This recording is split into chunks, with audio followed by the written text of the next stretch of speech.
Please take your seats. The program will begin momentarily.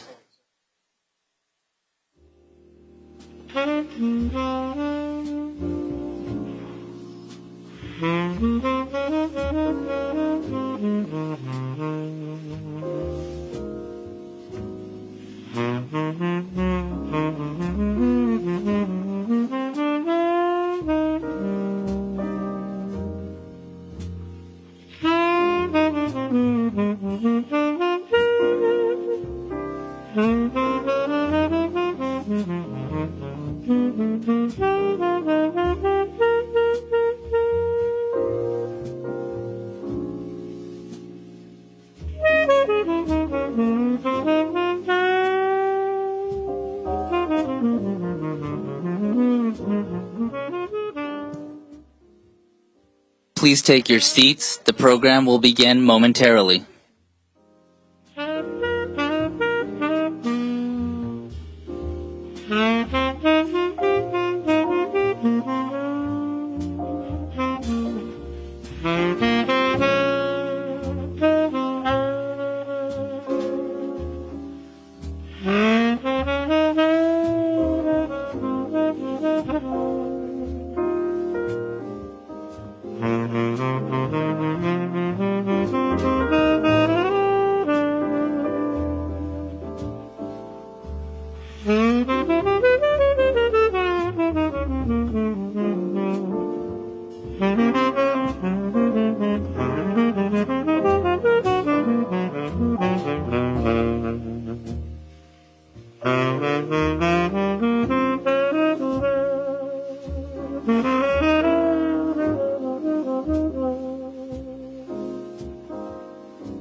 Please welcome Miss Gila River Susanna Alsif.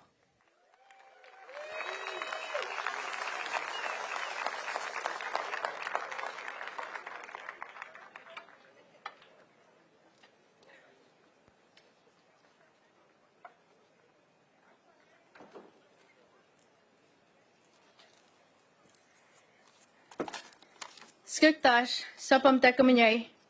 My name is Susanna Osif, and I proudly represent the Gila River Indian Community, home to the Akimanatam people and the Pipash.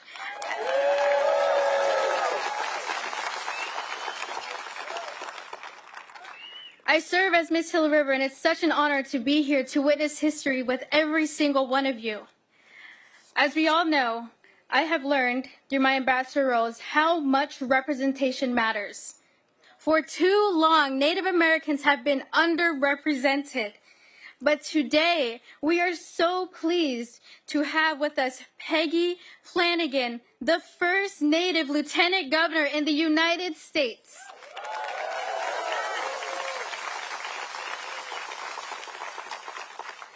It is my distinct honor to introduce Deb Haaland of the Secretary of the Interior, Madam Secretary, our Auntie Deb.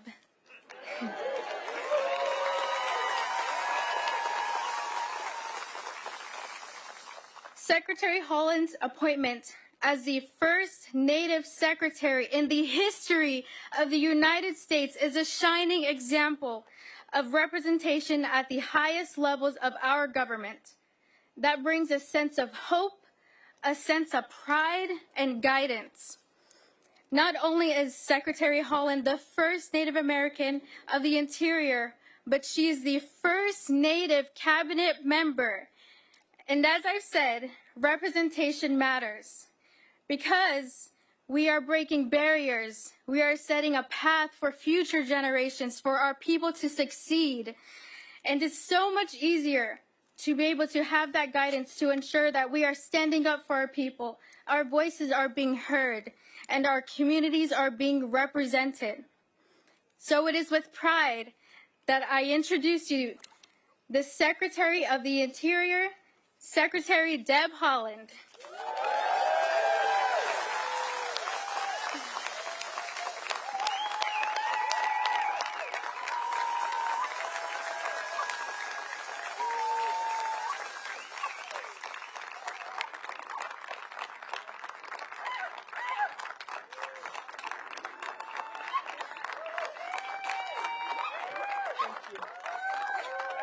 Thank you. I love you too. Thank you. Wow. That was awesome. Thank you, Susanna, so much. There's no question that your voice is out there and representation truly does matter. Guatsi haupa duhiname etzatuitsa shuimi hanu, ziatimai shuimi hanu. Good morning, relatives and friends. It's such an honor to be here today to join all of you on this important day. Governor Lewis, thank you so much for your amazing and wonderful hospitality. I'm so happy to be back at the Gila River Indian Community. Today, we welcome President Joe Biden to the ancestral homelands of the Pima and Maricopa peoples.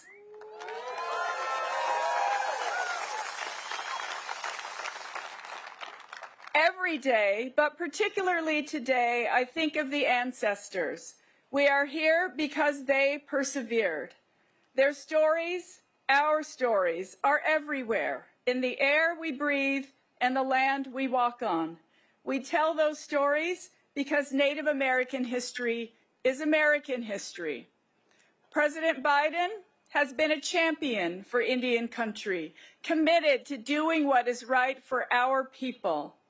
It is the honor of my lifetime to serve a president and an administration that truly sees Indigenous people and has worked tirelessly to address the issues in Indian country that have long been underfunded and outright ignored. From infrastructure to education to the crisis of missing and murdered Indigenous peoples, Joe Biden has directed historic resources into the hands of tribal leaders who know best how to strengthen their communities.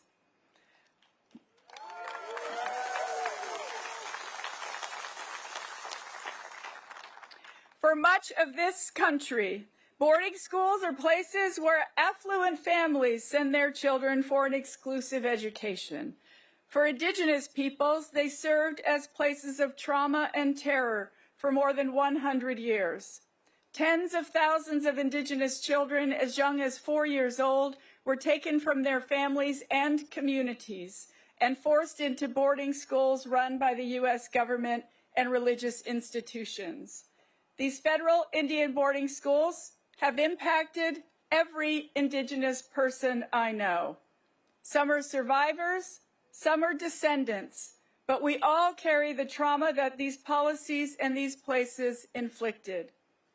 This is the first time in history that a United States Cabinet Secretary has shared the traumas of our past, and I acknowledge that this trauma was perpetrated by the agency that I now lead.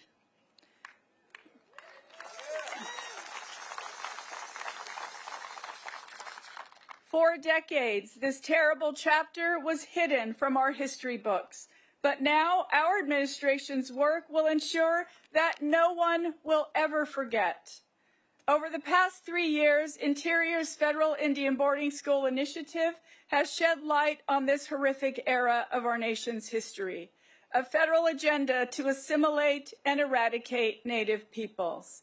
My maternal grandparents were only 8 years old when they were stolen from their communities and forced to live in a Catholic boarding school until the age of 13.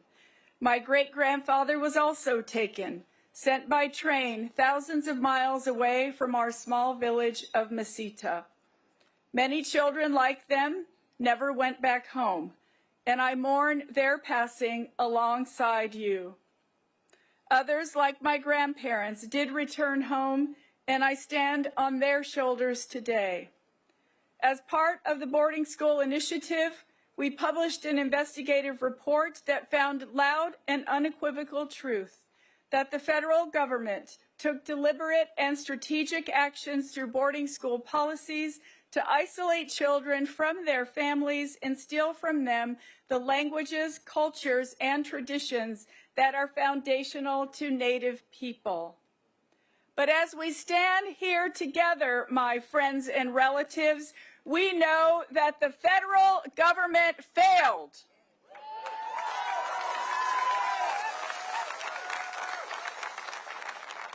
It failed to annihilate our languages, our traditions, our lifeways. It failed to destroy us because we persevered.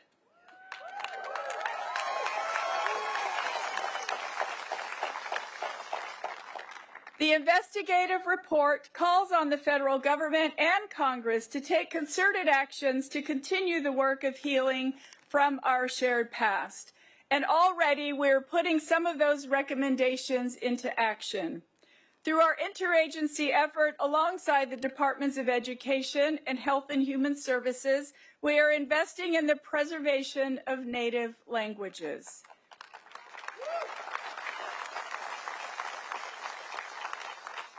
We are developing a 10-year national plan guided by tribal leaders and Native language teachers, which will be released soon. The painful loss of our Indigenous languages has been a consistent topic as we have met with survivors across our nation, from Hawaii to Michigan to right here in Arizona.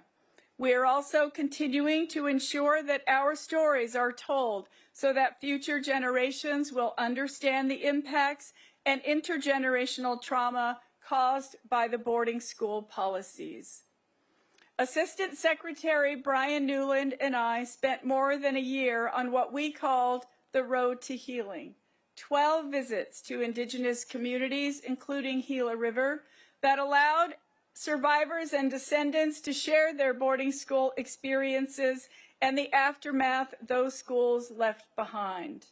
In collaboration with the National Native American Boarding School Healing Coalition and with support from the National Endowment for the Humanities and the Mellon Foundation, we are creating an oral collection of first-person narratives from boarding school survivors. We are finalizing agreements between the department, the Smithsonian's National Museum of American History, and the Library of Congress to explore how those oral histories can best become part of upcoming and far-reaching educational resources, such as online, traveling, and long-term exhibitions that will share the history and legacy of the federal Indian boarding school system with the world.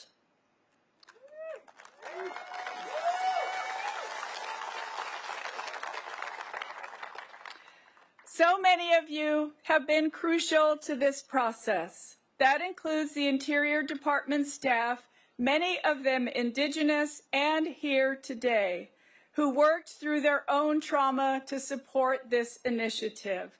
And I am incredibly grateful to my staff for everything they have done from the time this administration started.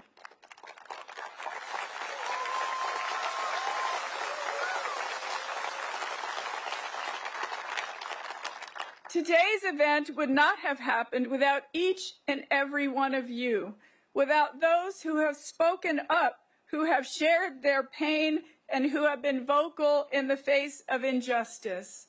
Together, we have persevered. It means everything to be with you today and with our courageous president who recognizes the impact these policies have had on each of us. Today is a day for remembering, but it's also a day to celebrate our perseverance. In spite of everything that has happened, we are still here.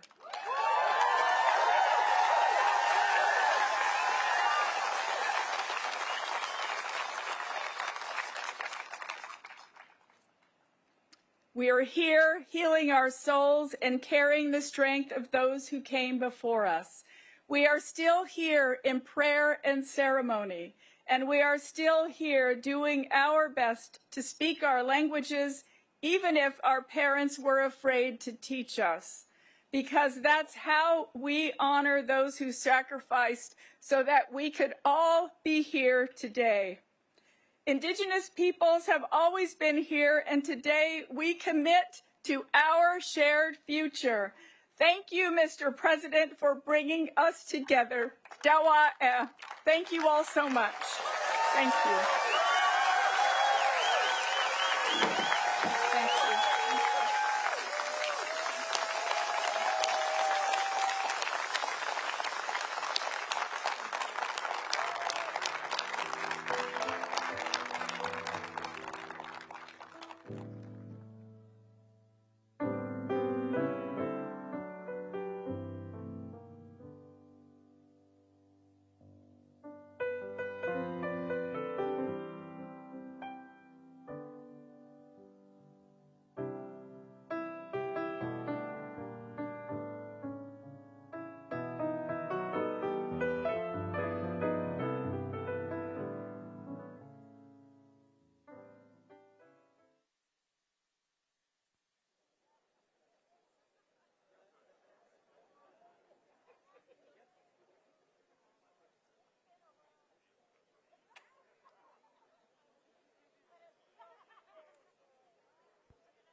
Please welcome President Joe Biden, accompanied by Governor Stephen Lewis.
Skexyadik. I am Stephen Rowe Lewis, Governor of the Gila River Indian Community.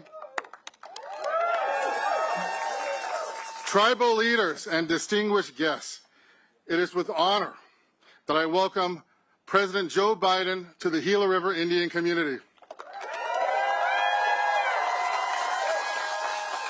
My earlier words describe the many contributions that President Biden has made to our tribal nations with investments, saving lives, changing communities. I know I speak for everyone when I say that we've never had a president and vice president who have done more for Indian country, and we can never forget the incredible heart, his ibada of the First Lady.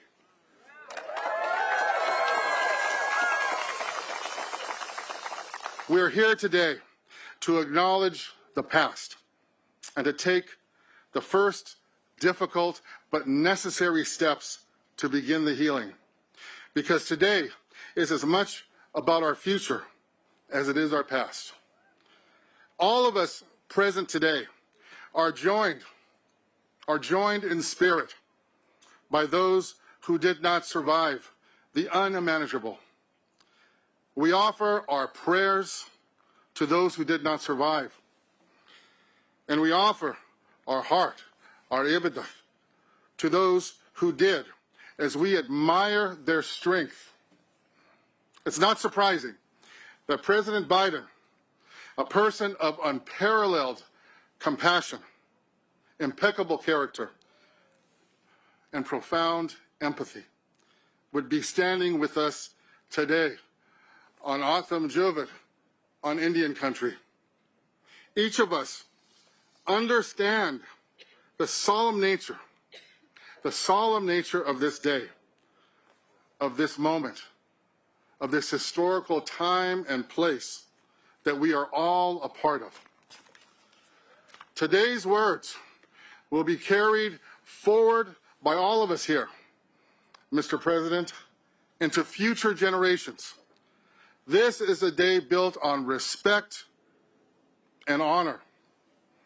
We all know today Indian country is much stronger because of the words and actions and the heart, the ibadah, the heart of President Biden. On behalf of the Gila River Indian Community, I introduce to you President Joe Biden. Thank you, sir. We love you. We love you. Everything you've done.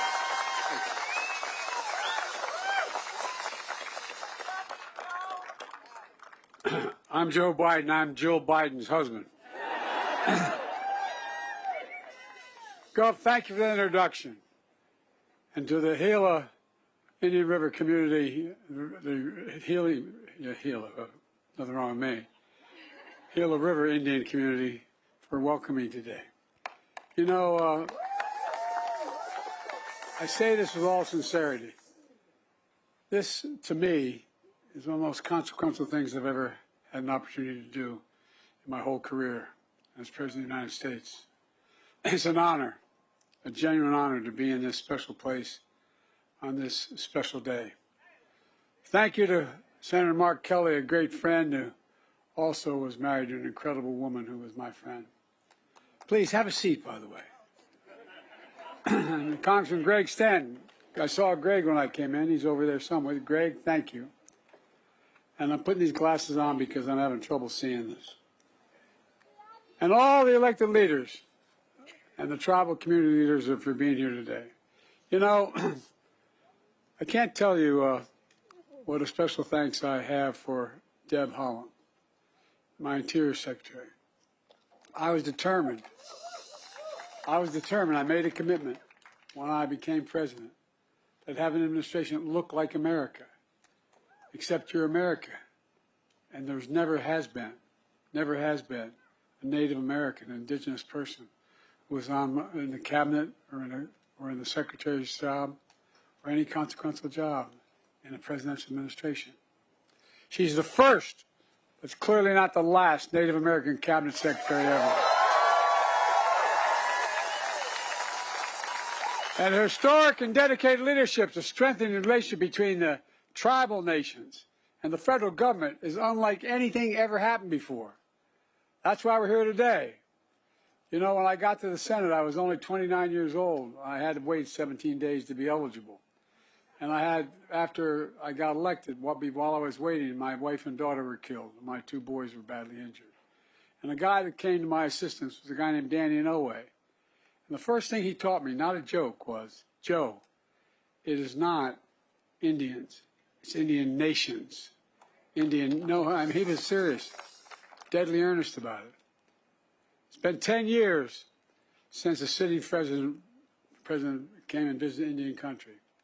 That's simply much too long. And that's why I'm here today, not only to fulfill my promise to be first president to visit Indian country, but more importantly, to right a wrong, to chart a new path toward a better future for us all. I'm also here today because, as I said, my wife Jill has been here 10 times in the Indian country, literally. The First Lady sends her love and said, Joe, make sure you come home. Because every time she goes, she spent a lot of time, excuse me for saying this, the Navajo Nation. I'm worried. Every time she goes, I'm worried she's not coming home. I watched that beautiful performance just now and it moved me deeply. It's a reminder of everything Native people enjoy and employ. Sacred traditions, culture, passed down over thousands of years. Long before there was the United States, Native communities flourished on these lands. They practiced democratic government before we ever heard of it. Developed advanced agriculture. Contributed science, art, and culture. But eventually, the United States was established and began expanding, entering treaties with sovereign tribal nations. But as time moved on, respect for tribal sovereignty evaporated, was shattered, pushing Native people off their homelands, denying their humanity and their rights, targeting children to cut their connection to their ancestors and their inheritance and their heritage. At first, in the 1800s, the effort was voluntary, asking tribes to sell their children, to send their children away to vocational schools. But then the federal government mandated the removal of children from their families and tribes, launching what's called the Federal Indian Boarding School era. Over a 150-year span, 150 years, from the early 1800s to 1970, one of the most horrific chapters in American history. We should be ashamed. A chapter that most Americans don't know about. The vast majority don't even know about it. I was at my hotel today. I told the people, the hotel staff that were leaving, I said, where do you go? I told them. And so, what are you doing? I told them. They said they're natives here. They said, I never knew that. I never knew that. Think of how many people don't know. As president, I believe it's important that we do know. You know, generations of Native children stolen, taken away to places they didn't know, with people they never met, who spoke a language they had never heard. Native communities silenced. Their children's laughter and play were gone. Children would arrive at schools, their clothes taken off, their hair that they were told was sacred was chopped off, their names literally erased, replaced by a number or an English name. One survivor later recounted her days when taken away. She said, quote, my mother, standing on that sidewalk as we loaded into a green bus, I can see the image of my mom burned into my mind and my heart where she was crying. Another survivor described what it was like at the boarding school. I quote, when I would talk in my tribal language, I would get hit. I lost my tongue. They beat me every day. Children abused, emotionally, physically, and sexually abused. Forced into hard labor. Some put up for adoption without the consent of their birth parents. Some left for dead in unmarked graves. And for those who did return home, they were wounded in body and in spirit, Trauma and shame passed down through generations. The policy continued even after the Civil Rights Act, which got me involved in politics as a young man, even after the Civil Rights Act was passed in 1964. It continued. All told, hundreds and hundreds of federal Indian boarding schools across the country. Tens of thousands of Native children entered the system. Nearly 1,000 documented Native child deaths, though the real number is likely to be much, much higher. Lost generations, culture and language, lost trust. It's horribly, horribly wrong. It's a sin on our soul. I'd like to ask, with your permission, for a moment of silence, as we remember those lost and the generations living with that trauma.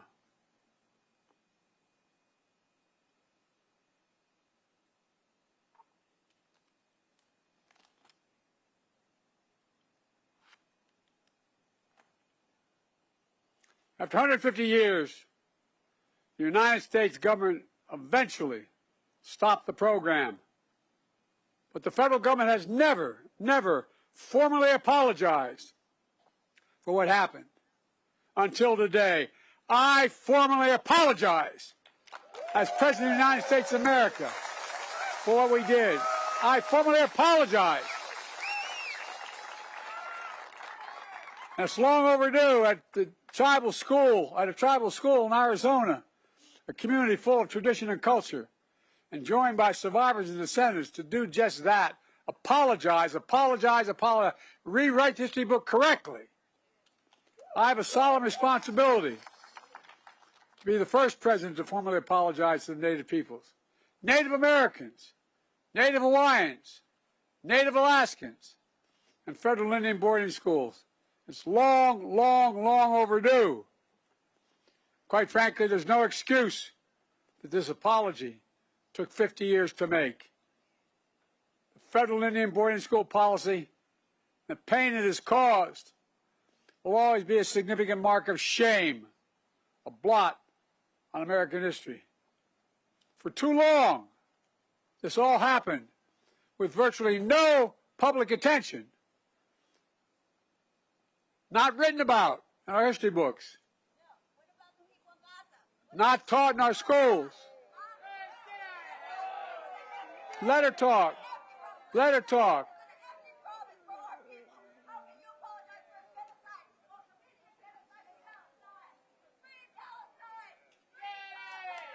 Oh, no, let her go. There's a lot of innocent people being killed. There's a lot of innocent people being killed, and it has to stop. For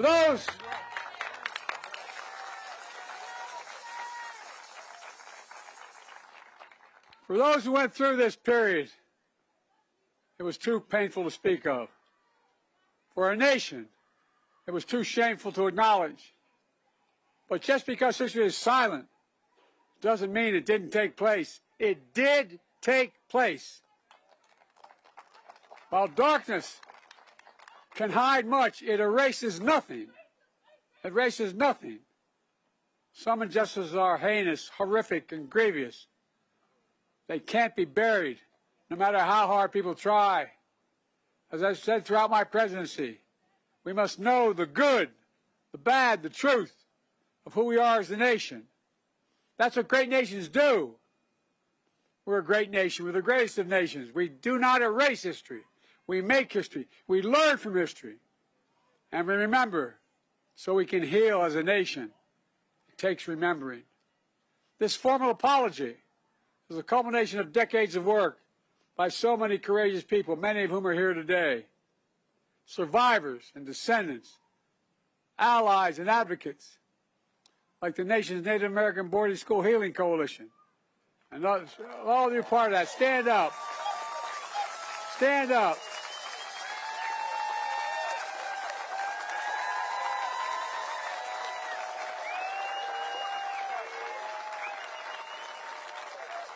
As my grandfather would say, you're doing God's work. Another courageous leader who spent decades shining a light on this dark chapter. And leaders like Secretary Haaland, whose grandparents were children at one of those boarding schools. U.S. Interior Department, the same department that long ago oversaw federal Indian boarding schools. Guess what? The extensive work on the breaking ground has happened with her. It's appropriate that she is bringing an end to what that very agency did. Groundbreaking report, documenting what happened. We owe it to all of you across Indian country the truth. Truth must be told. The truth must be heard all across America. But this official policy is only one step toward and forward from the shadows of failed policies of the past. That's why I've committed to working with indigenous communities across the country to write a new and better chapter in our history, to honor the solemn promise the United States made to tribal nations to fulfill our federal trust and treaty obligations. It's long, long, long overdue.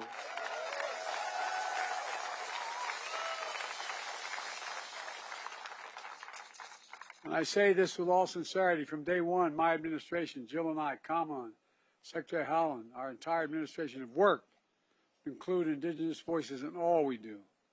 Along with Secretary Haaland, I've appointed Native Americans to lead across the federal government. I signed a groundbreaking executive order to give tribes more autonomy to make your own decisions, requiring federal agencies to streamline grant appropriations and applications, to co-manage federal programs, to eliminate heavy-handed reporting requirements. It's about representing your autonomy. And I might add, it's a hell of a lot more efficient when you do it too. Folks,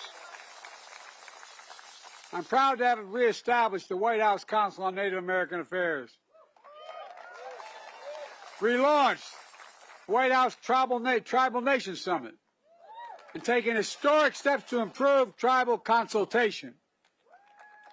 With the historic laws I've signed, we're making some of the most significant investments in Native communities ever in American history. It's part of my Invest in America agenda, and it's helping all Americans from every state and every tribe, and that's good for all America. Helping Native communities get through the pandemic with vaccine shots in arms and checks in pockets. I'm proud this helped cut child poverty in Native communities by more than 1/3. I'm proud our economic plan has created 200,000 jobs for Native Americans. Record low employment in Native communities. With the strong support from Secretary Haaland and all of you, we're finally modernizing tribal infrastructure, for God's sake. Building new roads, new bridges, delivering clean water, affordable high-speed broadband in every Native community, and so much more. Folks, we're just getting started. We're making historic climate investments in clean energy, conservation, clean water, Native communities, including co-stewardship of our land and waters. We just designated the first national marine sanctuary proposed by indigenous communities, which is off the coast of California. We just got that done. And I've restored and designated multiple national monuments to honor tribal nations, including the ancestral footprint of the Grand Canyon right here in Arizona, where I had the honor of visiting. It's breathtaking. It was breathtaking. I secured the first ever advanced funding for Indian health services, so tribal hospitals can plan ahead, order supplies, hire doctors, and know that the money will be there. We're also preserving ancestral tribal homelands, restoring salmon and other native fish, recognizing the value of indigenous knowledge and languages, especially those damaged in the boarding school era. In fact, my administration was proud to defend the Indian Child Welfare Act.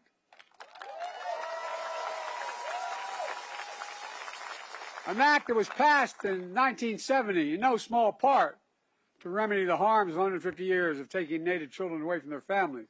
But, as you all know, that act was challenged just a few years ago in the summer of 2023.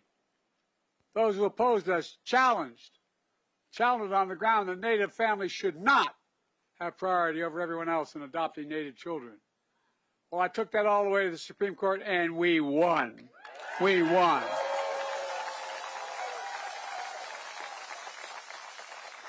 We also extended mental health programs through the Bureau of Indian Education so young people have the tools to end cycle of generational trauma. As an educator, this is something Jill cares deeply about, my wife, just as she traveled across Native communities to increase access to health care and so much more, including helping open the first cancer cure center in Navajo Nation. More to do, a lot more to do. By the way, the infrastructure bill is over $1 trillion. It's not a decade. I mean, it's not a quarter. It's going to be there for a decade. Much, much more to come, and you've got to get your fair share. By authorizing the Violence Against Women Act, an act that I took great pains in writing 30 years ago, we also reaffirmed tribal sovereignty, expanded tribal jurisdiction in cases where outside predators harm members of your nation. And as we mark Native American History Month in November, this November, we recognize the contributions of indigenous people to American history. You are the first Americans. I might add, you're among the most patriotic Americans. Well, that's a fact. The whole America should know, all Americans should know, indigenous people volunteer to serve in the United States military 5 times more than any other single group. 5 times. 5. Many having paid the ultimate sacrifice in every war since our founding. To all of you, thank you. Thank you for serving in so many ways as first responders, artists, entrepreneurs, educators, doctors, scientists, and so much more. Sharing your culture and your knowledge for the good of future generations. Believing in possibilities. The possibility to usher in a new era to a nation-to-nation relationship grounded in dignity and respect. It matters. My dad used to have an expression, Joey, everyone's entitled to be treated with dignity. Everyone's entitled. He meant it. Well, let me close with this. It's about restoring your dignity. I know no apology can or will make up for what was lost during the darkness of the federal boarding school policy. But today, we're finally moving forward into the light. As President of the United States, I've had the honor to bestow our nation's most prestigious medals to distinguished people and organizations all across America. That includes Native Americans who survived the boarding school era. Early in my term, I bestowed the Medal of Freedom, our highest civilian honor, on a man, my grandfather, who was an Irish immigrant and was not treated very well because he was an Irish Catholic in the coal mine era in Scranton. But he went on to be an All-American football player at Santa Clara. And every time they talked about All-Americans, he'd say, Joey, the greatest athlete in American history is Jim Thorpe. Oh, I'm serious. I knew a lot about Jim Thorpe before some of you probably even knew. As a child, Jim was taken from his home, but went on to become one of the greatest athletes ever in all American history. And earlier this week, I bestowed 2 other revered medals, the National Medal of Arts, the National Medal of Humanities, to 39 extraordinary Americans and organizations, including Rosetta Roll, an Alaska Native. More than 80 years ago, she was a 6-year-old when she was taken to a federal boarding school. She spent 3 years without her family not known if she'd ever come home. 9 years old, she was one of those who did come home. Over the next 7 decades, she became a leading anthropologist and advocate, building a new era of understanding.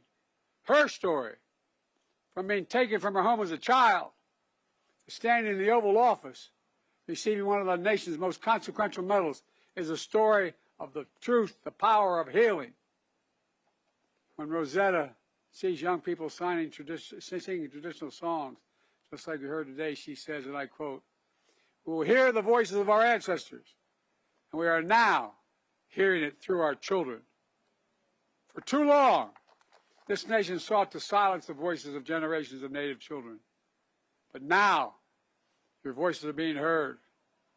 That's the America that we should be. That's the America we can all be proud of. That's who we are. For God's sake, let's make sure we reach out and embrace. Because you make us stronger, you are America. God bless you all, and may God protect our troops. Thank you.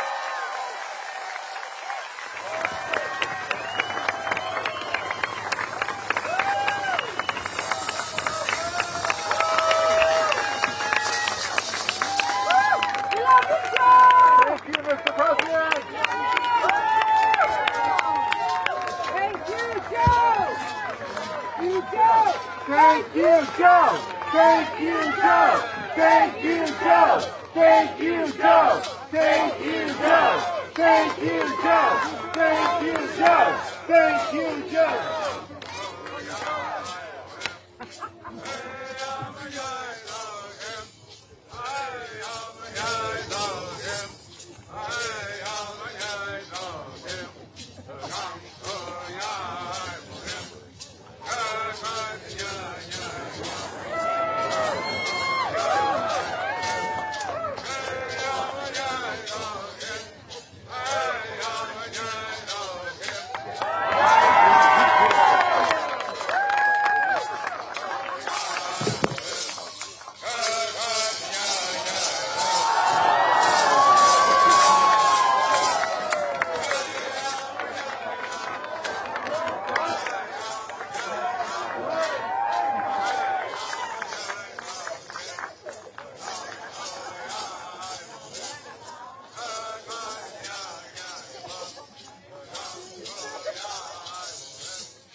Well, I gotta leave it up for Patrick.